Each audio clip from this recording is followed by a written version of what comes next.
Pemirsa, ratusan kader Partai Demokrat menggelar kegiatan konsolidasi dan silaturahmi Dewan Pimpinan Cabang atau DPC Partai Demokrat di salah satu kafe di Kabupaten Aceh Utara Sabtu kemarin. Dalam kegiatan tersebut, Partai Demokrat menargetkan tahun 2024 memperoleh 8 kursi untuk DPRK Aceh Utara dan pemenangan Agus Harimurti Yudhoyono sebagai presiden.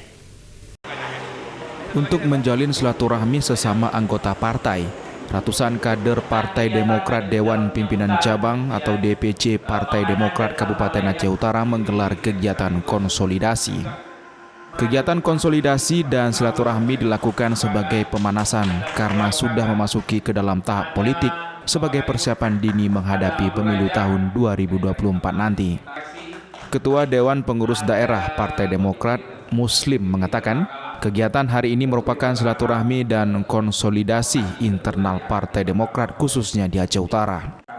Muslim menargetkan Partai Demokrat harus memperoleh suara secara maksimal dengan memperoleh 8 kursi untuk DPRK Aceh Utara pada tahun 2024 dan termasuk pada pemenangan Agus Harimurti Yudhoyono atau AHY sebagai presiden. Kita tahu betul ini sudah mulai panas situasi politik, ini sudah masuk tahun-tahun politik. Tentu Partai Demokrat tentu harus mempersiapkan diri secara dini, ya kan?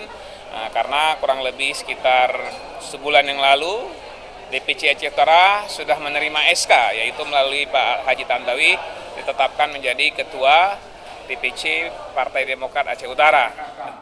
Sementara itu, Ketua Dewan Pimpinan Cabang atau DPC Aceh Utara Tantawi mengatakan kegiatan tersebut merupakan langkah awal dan pertama setelah menerima SK sebulan yang lalu di Jakarta. Februari 2024 ini persiapan ada dapil-dapil di 6 dapil ini yang akan kita